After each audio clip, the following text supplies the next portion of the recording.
I've been wanting Rem to come back for so long, but not like this. Not like this. Not as this little squirt lie, but it's okay because Beatrice is back. Let's go. Beatrice is finally back in the game. My girl is finally okay, and I could not be more happy. But man, one thing stood out at me this episode 65 of Resio. A lot to go through in this episode. One thing stood out like a sore thumb. Reinhard looks like soulless.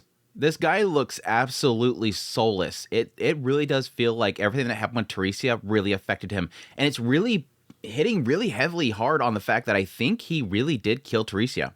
I think she was alive. She was not a corpse. And I think it's actually hitting him pretty hard. That whole experience, he looks lifeless. Like he just comes in there like, yes, I overheard you. Fetus, I've heard your plea. I'm here. The Sword Saint will, fulfill his duties. Kill, just stand there. He has no life to him. Now, before he was kind of charming. Like before he had a lot of like kindness in his face. He had kindness in his face. Now it feels like he's completely shut off. It feels like he is fulfilling his role. He's a soldier. He's out on the battlefield. Nothing else matters. No compassion for anything. Really is what it is. And I even think with like what Fetus is doing there is literally screaming in pain. Fetus is upset about the fact that he just learned that I cannot save the one that I love. Cannot save him. These two things are separate. I can't restore it just by taking out Capella. We don't have a cure. Nothing. And getting frustrated and screaming at all these lives that are being manipulated around him. And then right there, screaming out, put them out of their misery. Kill them all. Somebody just kill them all. Somebody do what I need you to do. Just take out everything. I don't care anymore. And Reinhard says, I'm answering your call. I will fulfill my duty. Kill. He feels lifeless. I feel bad for my bro. Reinhard's so freaking great, and I feel like he's turning into just like a stone-hard killer. Just whatever. Don't have any compassion whatsoever. He's no longer the justice-filled, compassionate man that I think they open up the series with. This guy just is just so cool. He steps in and helps out Subaru. We'll see, though. But gosh, I don't want him to go down that route. We'll see. Anyways, let's go through the episode proper, episode 65. Pretty solid episode. I have to say, like, most of this episode is just really Lai and Roy just talking in circles. And I both find it annoying, but amazing at the same time. I've always liked how they just kind of ramble on about, this and that and this and making a meal. And the meal is so great. And we're going to put it all grandiose and it's going to set the table and everything. And it just feels like they're just talking in circles, but it sounds so incredibly put together. Like they just sound like they have like a uniqueness to themselves, which I guess we could talk about those two sides first. First, Ricardo and Julius, Roy, and Joshua, question mark? We're finally getting confirmation there. I do love the fact that on the Crunchyroll subtitles, they still didn't include Lord Brother at the very beginning there. Almost like the subtitler is trying to go, I was still right with these few lines. But finally, they had to accept the fact that he's saying Lord Brother over and over again. He's saying Nisama over and over again. We can't ignore this anymore.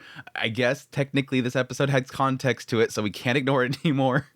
But yes. Him talking about his Lord Brother, that you use this ability that you work so hard to create yourself, pushing on that more and more. And again, the entire time, Julius trying to figure out what he's talking about. He doesn't know what he's talking about. Ultimately coming to the point where, like, Roy is literally telling him, you know who I am. I had you go out there and get that apple. And you went out and got that apple for us. You went out there and did that thing. And it's why I hate you. And the entire time, Julius cannot figure it out. It does kind of imply that specifically, Roy is using the memories of Joshua in order to throw off Julius. It's not just an aspect of consuming them, but it also seems like they're using it in order to enrage people. And that's the same case later on with Lai. Over here, Lai is using that information to enrage people. And it seems like, yes, what Otto eventually figures out, which I probably should have gotten to them first, what Otto eventually figures out is that, yes, it does seem like it's something to do with speaking somebody's name. It seems like names have something to do with it. I'm not entirely sure how Otto figured that out, but because we know for a fact that Al knows. Al told Subaru, and I'm assuming, again, based on what we think Al might be possibly somehow tied in with a return by death / Izzy Subaru / related thing. He probably learned somehow, maybe even through the books, that this is their power. They need names. But how did Otto find out about that? I don't think Otto was in that scene. He might have been. Either way, Otto has figured out that names have something to do with it, and so he tells them not to say the names, and thus that's pretty much why they're purposely playing with their food. Roy and Lai are playing with their food. They're not wanting to kill their target. He's wanting to find their name, figure out about them, before finally consuming them. And so it does seem like right here, with Ricardo and Julius, he's messing with them, playing with them. But it does seem like Roy does know them. So that's kind of the oddity there, and it could just be an aspect of trying to learn more about them in order for the meal to essentially be more tasty, trying to get more memories out of them before he finally goes over there and just completely takes their identity from them. But a couple interesting things came out. At some point, Roy uses Lunar Eclipse, which he claims that he's killed 88 other pretty boys with that same ability. He's very skilled in weapons, martial arts, and magic, which obviously is going to be a very big oddity there because most people are going to train their entire life with each one of those individual things. But it does again show that these individuals, once consuming, gain a lot of abilities. So it's very interesting there. But of course, the most interesting part of Roy's segment here is that, yes, he's tapping into the memories of Joshua right here, talking about this time in which he was sick in bed or something like that, and he asked Julius to go out to get an apple. And even though we were very small at the time, you went and did it. You went out in the yard, you climbed up on that tree, and you got that apple for me. And that is why I hate you. Interesting.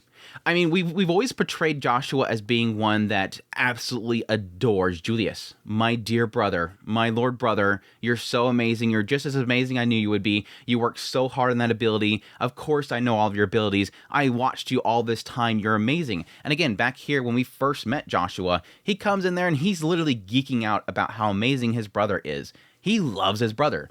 But it does seem to show a hint here as to true feelings. The true, deeper, darker, possibly side of Joshua, that he might have hated his brother. That his brother was so much better than him, there might be a possibility that he didn't like him. But more so, with what he says at the end there, it does seem like an aspect of him hating himself. That Joshua actually hates himself, that he's a burden upon other people, and that he might have been possibly a burden upon Julius, which can make sense. If he loves Julius so much, thinks he's incredible, his brother's so much better than him, I'm always sick, stuck in bed, he's always doing these things for me, I was holding him back. I was baggage. That's why I hate you, probably because you kept coming and helping me, and I wanted you just to do your own thing. I hated you because you wouldn't leave me alone. That could possibly be it as well. Either way, it does seem like Julius does forget Joshua, which I wasn't sure about that to begin with, because I think the thing that I kept talking about way long time ago when Joshua first left the gate and they never brought him up again, I kept questioning, like, did we forget about Joshua? At some point, before we even seen Roy and he said this crap, I was questioning where the hell is Joshua? He just disappears and nobody ever talks about him again. He went there to get a letter. This answers it. Nobody's talking about Joshua and finding out where he's at because they forgot him. They've confirmed right here that they just completely erased him. He's gone. Which is always kind of a massive question mark as to how exactly all this works. Why in some cases they completely consume them? Why in some cases they leave behind a body but everybody forgets them? Why in some cases they forget part of their memories? That kind of stuff. Which, yes, we see from Otto's perspective, from Lai and Otto's perspective, that it does seem like it's just merely touching. And I would assume probably licking, but it just merely touching whatever he wants to touch. Once again, he seems like he gets enough information, he's able to consume him. His authority is to consume people's names. Additionally, Lai claims that Roy is a bizarre eater that will eat anything that he gets his hands on. Compared to him, I'm pretty tame. Or we are pretty tame. I thought that was kind of an interesting note there. I'm curious if that will actually be specifically shown in some way. That possibly Lai will not consume just anybody. That there might be some people that he would leave behind. And that might turn into a reasoning for having him leave the area and not consume Otto or something like that. He once again did bring up Rui, so that wasn't just a one-off comment. He brings up Rui again, the fact that Felt has left, that Rui's going to chew them out like there's no tomorrow. So it seems to imply that not only were they supposed to get people like Felt for some sort of meal, but additionally that Rui seems to be their leader, or possibly just another one of the archbishops of Gluttony. My assumption now is that there's at least 3 archbishops of Gluttony. There's a possibility they all have to be dead at the same time. This could turn into one of those things where unless all 3 of them, or possibly more, are not killed at the same time, it'll be sort of like that whole aspect of the rabbits and whatnot, where they'll keep multiplying until they're all killed at the same time. Which, yes, does technically annoy me because I want Lai dead right now because I want Rem back, and there's a good chance that might not even affect it. But yeah, I love it. When Otto figures out the whole deal with the authority, he's like, everybody, stop calling me by my name. I know it sounds really selfish, but please, don't say my name. And they're like, bro, I don't even know what your name is. The guy's over here like, yeah, I don't remember, sorry. Yeah, whatever. I'm not that important. Whatever, yay, that actually works out great for me. Poor Otto, just nobody cares about you, Otto, I'm sorry. But yes, at some point, Otto does blow up Lai, which doesn't seem to affect him at all, but then we see very briefly that he has a bunch of scars on his body. Otto points it out as that's probably why you turned out to be who you are, is because you went through that. Your scars are a sign of what you've been through and possibly why you became evil. What I'm assuming is that based on those scars, they're typically signs of whipping. So my assumption there is that he was a slave of some sort. That's the only thing I can assume. I was kind of going down that route in my mind in the idea that they were probably all slave children, that they were all starved children that now, as Archbishop of Gluttony, just crave to consume things all the time. They don't want to skip out on a meal because they're afraid when they're going to get their next one. That kind of concept there. But anyways, he says, stop your half-baked sympathizing, goes over there to attack Otto.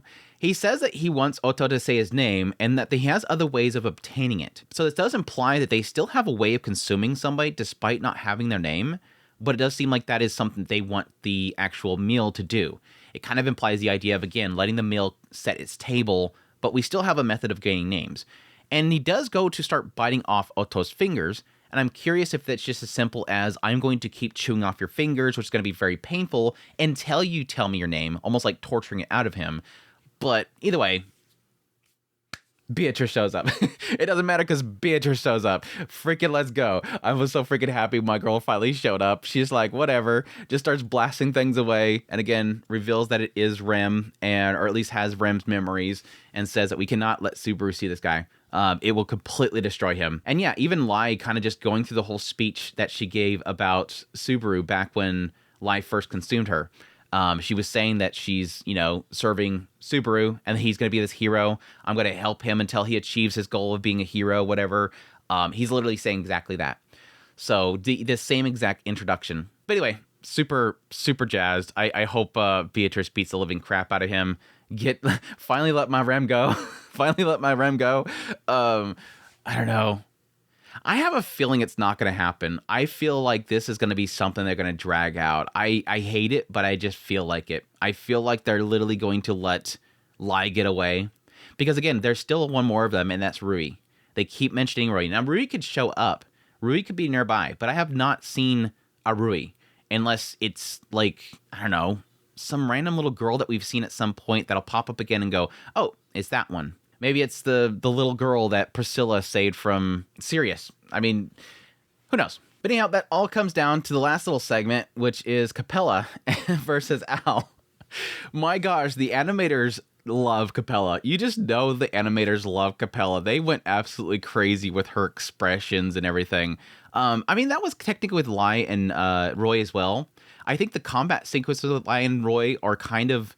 Like, they didn't really put much effort into the, the fighting sequences between them. It's mostly, like, just close-up, like, overly exaggerated faces, which I absolutely love. But Capella, no. Capella, they just go absolutely nuts. She's just absolutely enjoying how much effort Al is putting into destroying her.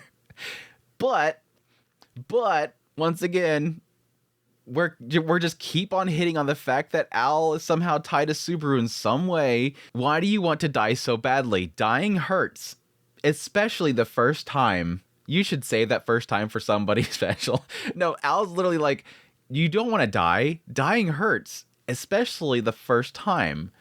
And yeah, that's definitely something that Subaru has. It sort of feels like with Subaru that over time, it does feel like sometimes he doesn't hesitate as much with death, or he doesn't have as much of a reaction afterwards. Dying still hurts. Like, Subaru, whenever he gets killed, he still looks like he's in a lot of pain because you can't get rid of those pain sensors when it's resetting.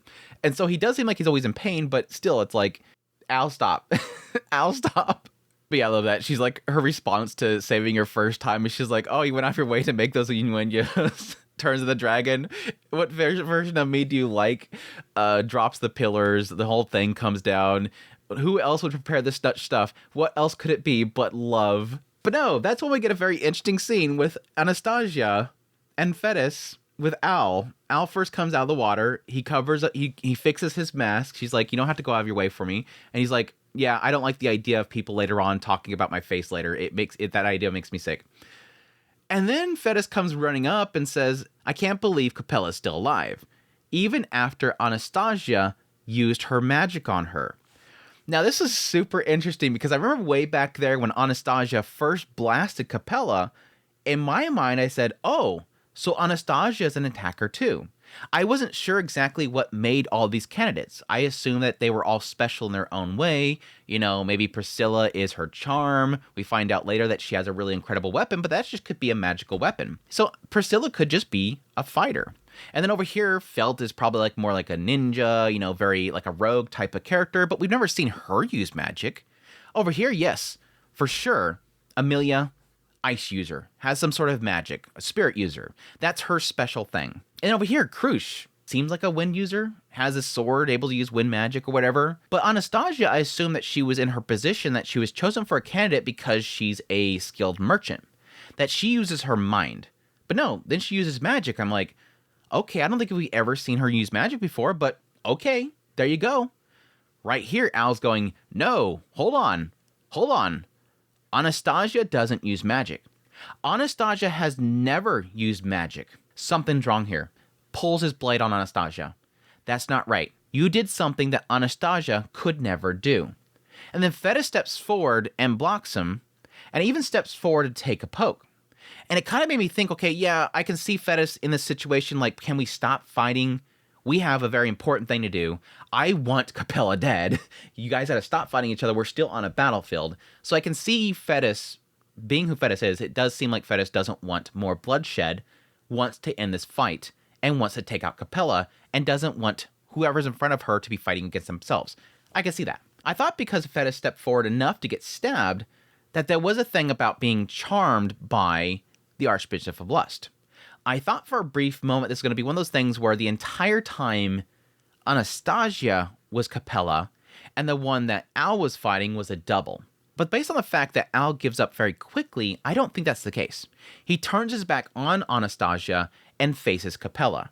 So I don't think that Al thought that Anastasia was Capella. Capella was behind him. He turns around and faces Capella. My assumption right now, because he was willing to put up his blade, I think that Anastasia might be a double. That the reason why Anastasia was able to use magic is because it's not actually Anastasia, it's somebody who's sitting in for her that is a magic user. I think that's where the direction they're going to go. I think later on we're going to find out that there's another Anastasia and she's hiding away somewhere, and this one is essentially doing all these tasks for her and just knows how to use magic. I don't know why a double would be willing to use magic in a situation like that where it's a trap they're trying to set for somebody, because it sort of puts them in a position of being outed. But I can still see it that way. It's just interesting that if Anastasia does have a double, why would Al not know about it? Because again, right now, the presumption that I have is that Al has done this loop several times and knows exactly what's going to happen in it. Or again, might have this knowledge based on having one of these books, one of these Gospels. We'll see, though. But I thought that was very interesting, that I kind of called that back there, that was odd that she used magic. It stood out to me. And then right here, he's literally going, you don't use that. Who are you? You can't use magic. Anastasia has never used magic. It's like, okay, we're going to keep tipping on two different things right here at the same time. But yeah, Capella's showing up. My gosh, that animation, the rats just kind of climbing up. Yeah, I don't like the CGI rats, but again, animating that many rats these days, unless you have an insane amount of budget, they end up using CGI. It didn't look that bad, but just Capella herself, just kind of forming. Oh, I forgot my eyeballs. Little rats come up, toot, toot, toot, and they go inside of her eyes and make the eyeballs. It was super interesting. And yeah, technically, like, the entire time the body is forming, like, they even had some extra details on the very ends of things. Very crazy good animation there. But no, says, I'm done. Don't get the wrong impression. Did everything I need to do. I'm out of here. And then Anastasia says, Gospel told you to that? That's why you're leaving? Makes her really mad. You make it sound like I'm some sort of book's lackey, but I'm doing this because it's genuine love. Interesting. I wonder if that's specifically about the Gospel and who's wrote the Gospel, or is Capella just saying that because out of genuine love for you guys that I'm here and doing this? I think that's really the case. I love everything, and so that's why I'm here. I'm not just doing what the book tells me. But then, yeah, getting into the whole idea of the dragon's blood again, how Feta says, just kill Capella already so that Krush is saved. You got the wrong idea. Me and the blood are different things. If you kill me, the blood doesn't go away. And which again we've kind of hinted at before, that these are two different things. When Fettis first confronted Capella about it, do you have a cure? Nope, I don't have anything. Again, this is something that I think even Capella herself is dealing with. I think Capella herself wants a way of getting rid of the blood. But no, interesting, because the things they were supposed to do here, they don't have it all. Mainly the fact that they don't have Beatrice yet. Beatrice was one of them. It could be the fact that now that Beatrice is out and about now, they realize, oh, well, there's Beatrice. We got everything we need to do. Let's go. And so probably right after this, Capella's probably going to go over there and probably attack Beatrice. Or it could be the timelines are off here, and then whatever this fight is with Beatrice being involved might already be done. And we're seeing something a little bit ahead of time. I don't know. We'll see. But yeah, they all get chased off. Fettis yells out. Reinhard says, I heard you. It's all right, Fettis. I heard you. I'm here. My boy. Dude, I heard that Wakata. I was like, oh gosh. Reinhard, don't talk in my ears like that. Stop, Reinhard. Stop. Reinhard's showing up and just one-shots everything. And again, just no emotion in him. Just no emotion in him. I'm super freaking scared for Reinhard. I hope they don't take him down some dark path. I think they're just going to take him down soulless path. I don't think he's going to turn out to be a bad guy. I just think he's going to turn out to be somebody that does not judge properly because he has no compassion. I think he's going to turn into such a ruthless person that he won't think of any possibility of saving something. He'll just think of strike it down because it's wrong. And I think it's going to turn to a thing where Subaru's going to be like, dude, you got to chill out. You're going too far. No, this is justice. This is what I'm supposed to do. No, think it through. This can still be saved or whatever. I think that's what they're going to turn him into. And it sucks. It really does suck. But anyways, that's my thoughts on the episode. Episode 65 of ReZero. Fantastic stuff. Looking forward to the next episode. Last episode. I think the next episode's last episode. The finale. I have a feeling right now this isn't going to stop on a good point. This sucks because I don't think this is going to stop on a good point because they still... I guess Capella could still get away. They might take out Roy and Lai. Again, they're going to leave because according to Capella, they've done everything they need to do. They've got what they needed to get, and they're probably going to leave at that point, which makes me think that they got the book. They might not care about getting Beatrice, but they might also have secured the corpse. I don't know. We'll see. But yeah, well, that's for next week. I hope you guys enjoyed this video. As always, if you did, hit the like button down below, comment. Let me know what you thought of the episode. Again, if you are a fan of the source material, I don't need any answers. I'm just having fun speculating. But additionally, if you like this content and want to support more, links to the description below. Great day, press the button. Until next time, you'll take care.